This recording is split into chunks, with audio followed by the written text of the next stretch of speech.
This is a fen bridge over the River Stour, which Constable crossed every day on his way to school in Dedham. In fact, Dedham Church is over there, and it's one of the most prominent landmarks in this area. It's hardly surprising that the meadows, trees and skies of Dedham Vale feature in so much of Constable's work, and today I want to paint and draw some of these subjects. The one thing I noticed, particularly living in Devon, with its hills and high banks, is just how much sky there is here, because it's so flat, and that's really fascinating for me.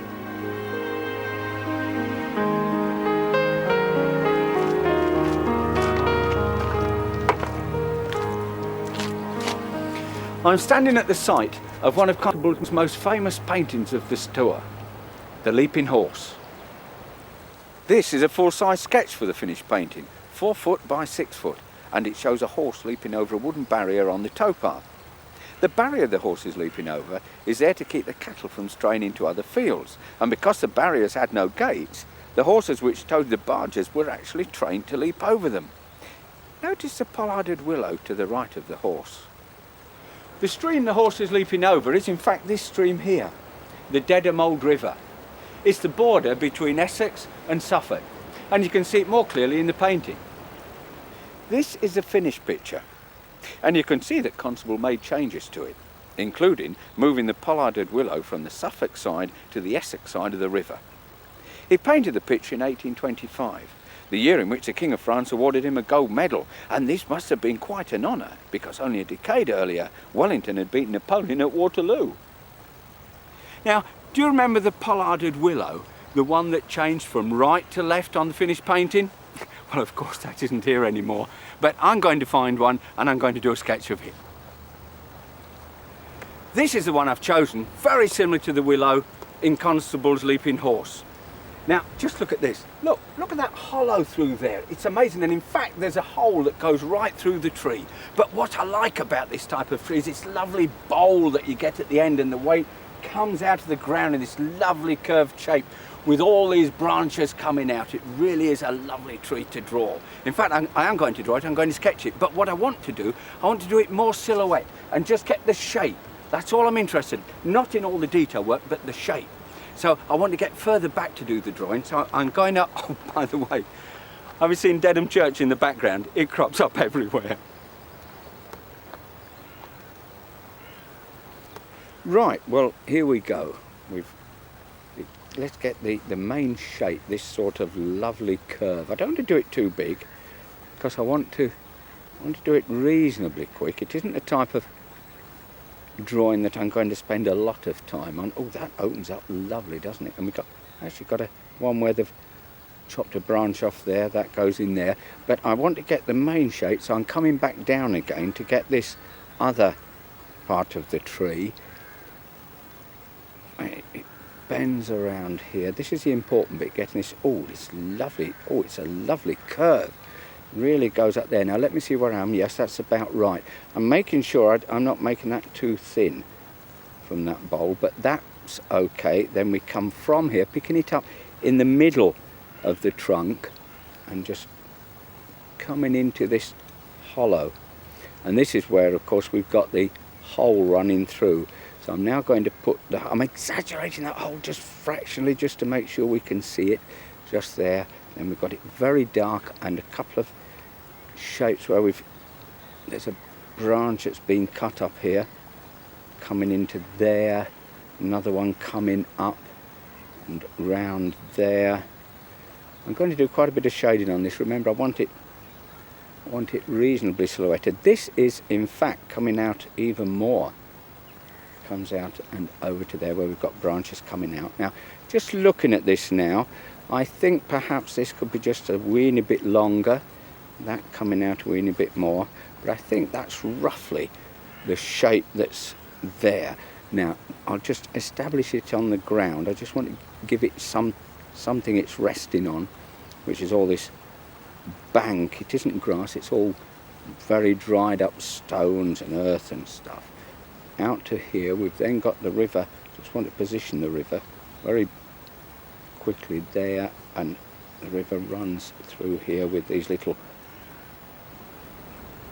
sort of stays that are holding it up there.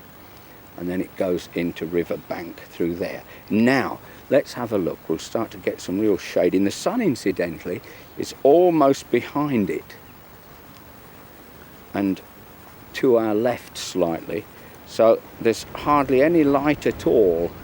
Gosh, it's windy. Mind you, it's lovely and fresh out here. It's got that lovely feeling of spring, and it really is here. It's very, very nice. Running up there, bit of shadow through there. Notice, incidentally, what I'm doing. Oh, it's darker through there. What I'm doing the shading in the direction, in fact, that the bark is. In other words, the bark is going that way and the shading is going that way. Now, I want to just do it a little lighter there so we see this join where you've got one almost resting on the other of these boughs. Coming round here in shadow all the way down to that. There's some sort of shape of bark here. I can put some of that in with the pencil. Just it's really letting the pencil form the shape as it goes round, but I'm on the edge of the pencil where I'm getting a nice wide edge, and it's helping it to look like bark and giving this sort of lovely feeling as it goes darker up there, getting really dark up there where it's really in shadow. And the darkest part I've left for in here, because let's just take this further up. There's a bit of light through there, and it goes up. That's our chopped off branch up there, and it comes down around here. And then it's very difficult to see what happens in this area. It's all really where all the branches have been cut off around there. That's it. Now this area here is all very dark, so let's really get that in, and it shows the depth of the trunk. And there's the hole. Just take the hole a bit further up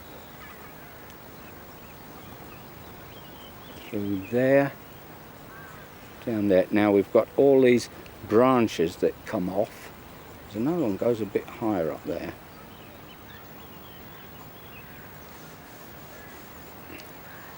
I'm not interested really in these branches, exactly how they go. This wasn't the important bit. The important bit was the shape of the trunk. But I shall put these on. They really go out of the picture, these, and it just shows where they're all coming from. And notice how they really do stick straight up. There's some curves on them, but generally speaking, they're very tall and just sort of going up. Now here we've got a couple. Actually, we've got a couple of beauties that curve there, then sort of hang out over the river through there. Some more there. That one goes through, and in fact they're all over the place there, coming down here and turning up. Some coming down, and then there's one nice one that seems to go almost straight and runs up there. Don't try and copy every branch because it's impossible, but the idea is to get a sense of the branches. It's this feel of the way that they go that's very important. The smaller branches seem to come off though at angles, but it's the main branches that are going straight up. I suppose they're growing up into the tree again, and it's nice and silhouetted through there, so let's just darken that up in there, coming down into this dark area. And we've got there's one or two little bits coming off here, not many, but there's a couple of them, and coming round the corner, very dark under here. Just darken that up to make it more round, and remember it's the shape that we're after, not detail. If you wanted detail on something like this that you wanted to use later, then of course what you'd do, you'd simply go up close to it and draw the bark and the way the branches are, and this will be drawn as a separate thing. But this is not, as the path goes around there, this is not for the detail work, it's just for the overall shape that you get. In fact, as the sun is going round, even as I'm drawing this, we're getting more silhouette shape all round here. So we've got that lovely shape of this bough around here and up through here, and so it's that nice feeling of a pollarded willow. Just a bit of grass tucked under here, and that's positioned it there.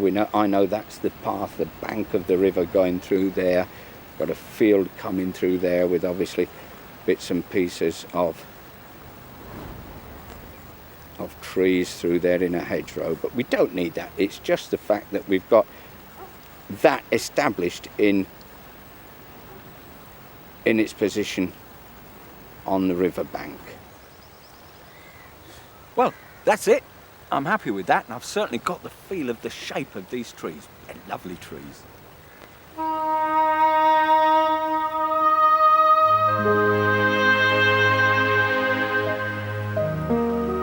Constable loved the countryside that he grew up in, and although he travelled widely in England, it was the area around these meadows that was closest to his heart. And when Constable lived in London, he would come back and spend as much time as possible filling his sketchbooks with information to be used in his studio in London, where incidentally, many of his famous paintings were done, including the Leaping Horse. As well as quick sketches, Constable also drew detailed studies of trees like this ash tree. When he first painted this picture of Flatford Mill, he was unhappy with the trees on the right-hand side of the painting. So he went out and made this study of the trees in order that he could paint over and correct them.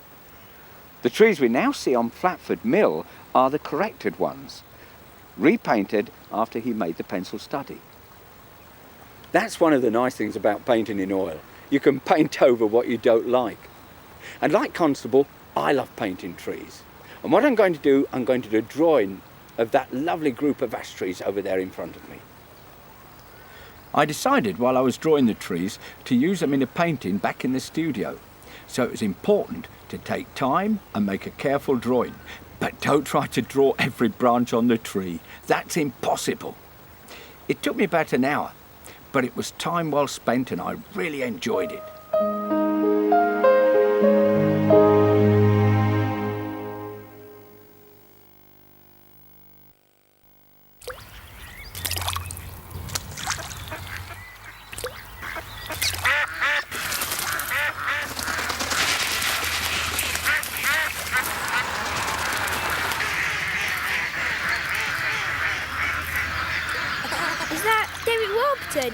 Who else? Warburtons, family bakers since 1876.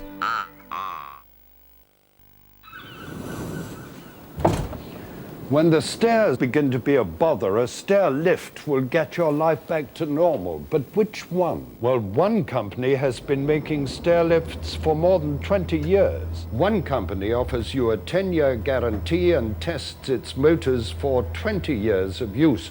And if need be, that one company will get a service engineer to you extremely quickly. It was the first to gain British standards approval for both quality and safety, to fit extra obstruction sensors, to offer a power swivel seat. That one company is called Stanner, a family-run British business making the world's most chosen stair lift. The price, a lot less steep than you'd think. For a brochure or an informal chat, dial 100 and ask for free phone Stanner. Get back on top of your life with the Stanner. I believe all stair lifts should be this good.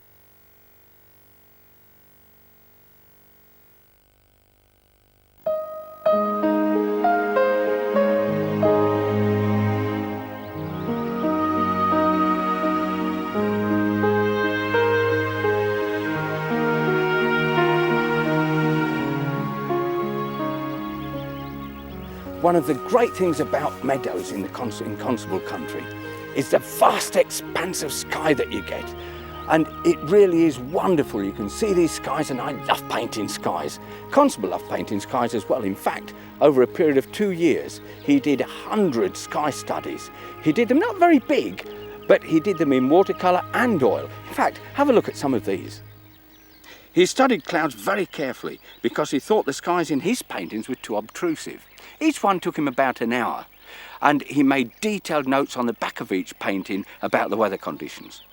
In fact, those cloud studies were done in Hampstead, where he'd rented a house. But I'm going to do a cloud study here in the meadows. Now, the first thing I'm going to do is to draw it in with pencil. There's a lovely bit of white sunlit cloud coming through there with plenty of clouds over the top. They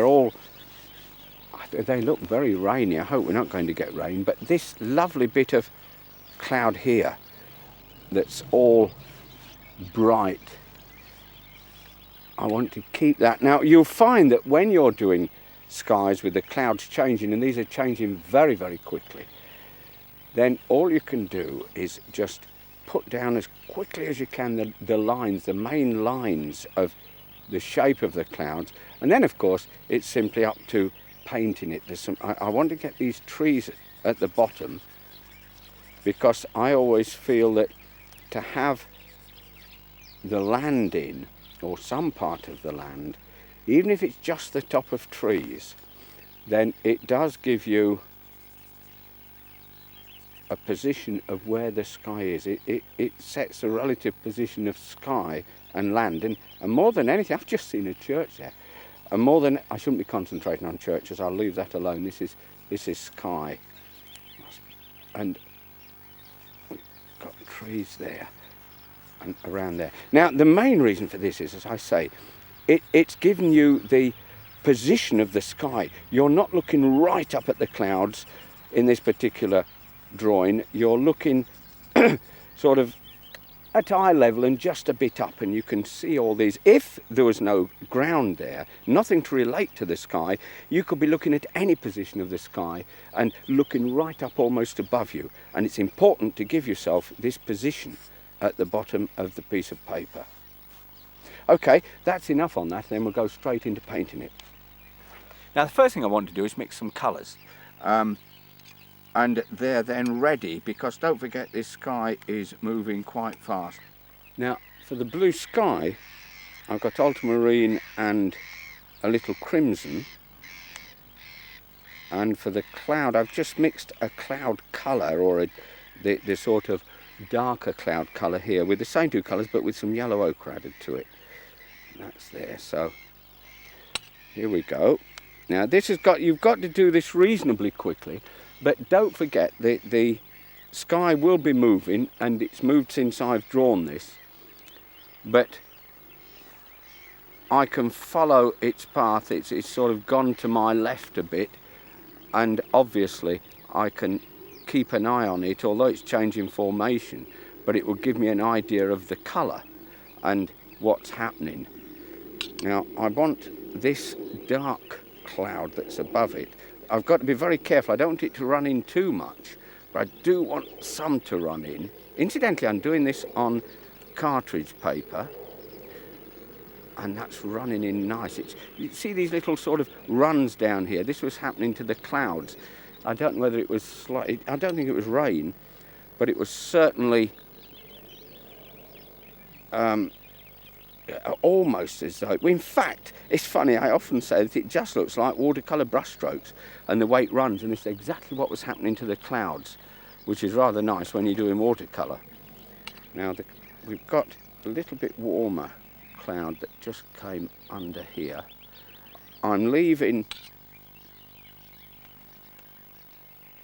this cloud up here. Let's just soften it there a little bit, and I think I might just put a little bit of yellow ochre just where the sun had caught this. That's it. I'm afraid it's really sort of gone now, as that lovely brightness there. But then the clouds started to, or in fact they're still there, these distant clouds. They don't seem to be changing much at all. Now I want a bit of ultramarine and crimson, but more yellow, a bit more yellow ochre in this. This is for these clouds. They're sort of bit blue, a bit of blue there. Yeah, that's it. It's for the clouds that are all moulding into each other near the horizon. perhaps I could add a little bit more crimson to it. They're very yellow actually, are the clouds, and then it goes into this sort of blue colour. I'm using the same colours, by the way, all the way through, just these three colours, and the clouds are breaking up a little bit here and there, and then it seems as though they're going to this yellowy, almost a dirty yellowy colour, with a weeny little bit of crimson in there as it gets lower to the horizon.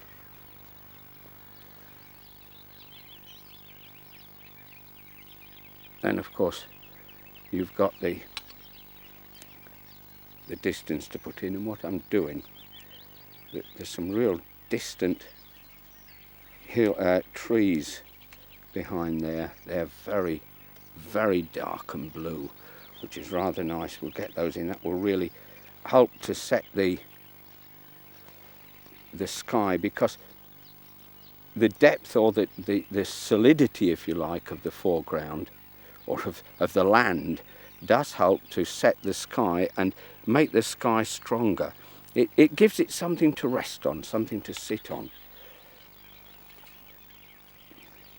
Just adding yellow ochre and a little touch of hooker's green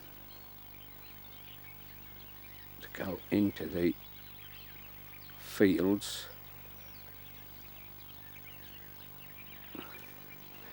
Through there a little bit, just a little bit brighter. That's it. I mean, you haven't got to fuss with this. I mean, I'm fussing a bit too much even now. But I'll put some darker over these trees to bring it forward. But I've got to let that dry now. And then I shall put on another coat of watercolour, a bit darker in places where I need it. But looking at the clouds, I'm not sure whether in fact I need to darken them. But I'll know that when I've put some darker tones on the foreground. That's going to help me. While I've been waiting for that to dry, I've mixed three colours. I've mixed a sort of mauvey colour here with ultramarine and crimson, yellow ochre and hooker's green number 1 here, just to put in the trees, and crimson, yellow ochre and a little bit of blue, ultramarine blue, just to mix these in as I paint in the foreground. So let's go. Let's put some of these lighter ones in. Now remember, I'm not trying to do a fabulous painting of foreground here. I just want it to show that we have got trees down here. It's very, very solid actually. In fact, there's some real, they're more in the distance over there. I'm wondering whether or not just to put one darker shadow under this cloud here. I think I will, and then I'll do that. I've been doing this base with a number 6 brush, but I shall carry on with my large brush again, the number 10, which I did the whole of the sky with. And I'll just have a little darker shadow under. The big problem putting it under here, putting a darker shadow there, is at this stage, where do you stop? In other words, where do you finish it off down here? Looking at the sky, in fact it's starting to break up at the bottom, which is rather nice. I'll tell you what I will do, I'll run some almost water there. So we're coming in from almost nothing.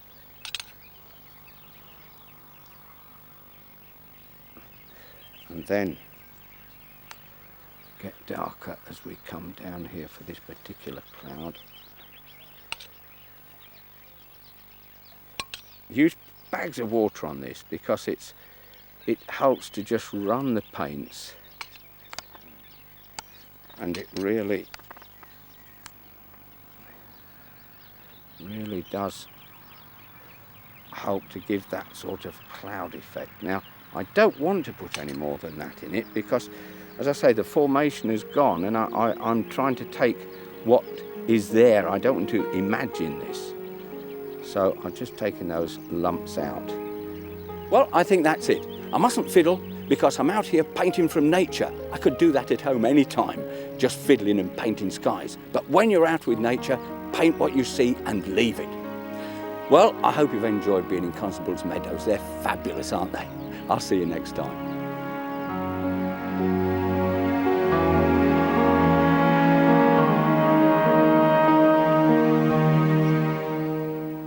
Crawshaw's back tomorrow at 1, examining the scene for Constable's Flatfoot Mill.